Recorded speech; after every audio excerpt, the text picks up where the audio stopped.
லக்ஷணா பாப்பாக்கு ஒரு சிரப் கொடுக்கலாம். ஓகேவா? என்ன சிரப்? என்ன சிரிக்கிறீங்க? அச்சச்சோ சிரிப்பு வருது பாரேன். சரி வருவீங்களா என்கிட்ட? ஆ வெக்க வந்துருச்சு. என்னடா ஏஜ்? 3 years. சரி ஓகே. மா முன்னாடி கொடுத்த சிரப்ஸ்லாம் எடுத்துட்டு இருக்கீங்களாடா? Zinc, vitamin D. அதை எடுத்ததுக்கு அப்புறம் இப்போ ஏதாவது இம்ப்ரூவ்மெண்ட் ஃபீல் பண்றீங்களா? முன்னாடிக்கு நீங்க அப்பிடைட் நல்லா பசிக்குதுன்னு சொன்னீங்க.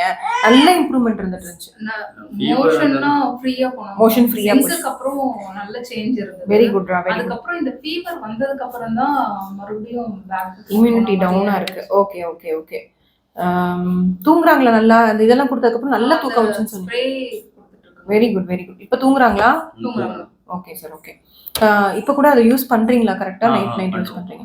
ஏதாவது எரியுது, ஏதாவது இச்சிங் இருக்கு அந்த மாதிரி? இல்ல அவங்களே வந்து கால காட்டிக்கிறாங்க. அப்படியா? நைட் ஆனா கரெக்ட்டா வந்து ஸ்ப்ரே பாட்டில கையில வச்சிட்டு தான் சுத்துறாங்க. அச்சோ என்ன சார் நெஞ்சில இவ்ளோ சளி இருக்கு?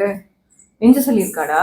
சளி அந்த மார்னிங் காஃபி கொடுத்துதாங்க இருக்கா கோல்டுக்கு. சரி ஒரு ஹெர்பல் மாதிரி கொடுக்குறேன் அந்த டைம். ஹெர்பல் காம்பினேஷனோட கொடுக்குறேன். ஸோ அது கொஞ்சம் பெட்டரா இருக்கும். கொஞ்சம் இம்யூனிட்டி ஸ்ட்ரென்தன் பண்றது தான். ஓகேவா? குடிப்பீங்களா? Okay sir. Okay sir. அவங்களுக்கு இந்த ஸ்டெத்தோஸ்கோப் தான் மேம் டிஸ்டர்பன்ஸா இருக்கு. இது எடுத்துட்டா எல்லா ப்ராப்ளமே சார்ட் அவுட் ஆயிடும். சரி நான் எடுத்துறேன். எனக்கு என்ன ஒரு நம்பிக்கைன்னா முன்னாடி இருந்ததுக்கு நல்லா இம்ப்ரூவ் ஆயிட்டு வந்தாங்க. இப்போ இந்த ஃபீவர் மட்டும் வராம இருந்தா இன்னும் நல்லா இருக்கும். வெயிட் கெயின் வருது. ஹைட்ரஜன் தெரபிக்கு அப்புறம் 1.5 kg.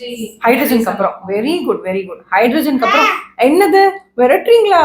அச்சச்சோ நான் ஒண்ணுமே பண்ணலப்பா. அந்த 1.5 kg ஃபீவர் வந்தோடனே அப்படியே நல்ல இம்யூனிட்டி இம்ப்ரூவ் ஆயிட்டு இருந்துச்சு. சரி நான் ஒண்ணுமே பண்ணல. சரி ஹைட்ரஜன் கண்டினியூ பண்ணுங்க. அப்படியே கண்டினியூ பண்ணுங்க. என்னடி தங்க வரியா? இங்க வரீங்களா? வாங்க சார் டேபிள்ல ஒரு சிரப் எழுதுறேன்டா. அது மட்டும் மெடிக்கல்ல வாங்கிக்கிற மாதிரி இருக்கும்டா. இப்போ ஏன்னா நீங்க ஃபீடிங் ஸ்டாப் பண்ணிட்டதுனால கொஞ்சம் இம்யூனிட்டி ஸ்ட்ரென்தன் பண்ற மாதிரி இருக்கும். எப்படி சாப்பிடணும்னு சொல்லிடுறேன். சரி தங்கம். சரிம்மா. சரி என்கிட்ட வரீங்களா? விளையாடுறீங்களா? நீங்க தூக்குங்க. ஒளிஞ்சு விளையாடுறீங்களா? கொஞ்சம் ஒரு 1 week to 2 weeks கொடுக்குற மாதிரி இருக்கும்டா. ஆஃப்டர் ஃபுட்டு கொடுங்க. இல்ல ஃபர்ஸ்ட் மீல் எப்போ சாப்பிடுவாங்க? மார்னிங் ஒரு கொஞ்சம் இப்போ லேட்டா எழுந்துக்கிறாங்க. ஏன்னா மெடிசன் சிரப்லாம் கொடுக்கறதுனால ஒரு 10 ஆயிடுது. 10:30 ஆயிடுது. 11 o'clock போல தான் சாப்பிடுறாங்க. சரி கொடுத்துறேன். மோஷன் ஃப்ரீயா போறாங்களாடா? இல்ல மேம் அதுவும் இப்போ கொஞ்சம் கான்ஸ்டிபேஷன் இருக்கா? என்னடி தங்கம்? சரி யூரின்மே அந்த அளவுக்கு கொஞ்சம் சரியா போறது இல்ல. மார்னிங் எழுந்தோடனே போறாங்க மேடம். Okay sir. அப்புறம் வந்துட்டு ரொம்ப சரிடிமா சரி. நாக்கு டங் க்ளீன் பண்ணி விடுறீங்களா? பிரஷ் பண்ணி விடுவேன். ஆனா டங் க்ளீனர் மாதிரி. நெஞ்சில நல்ல சளி இருக்குடா.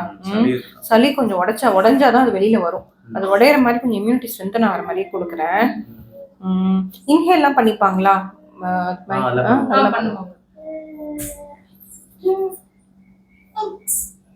சரி கொடுக்குறேன்.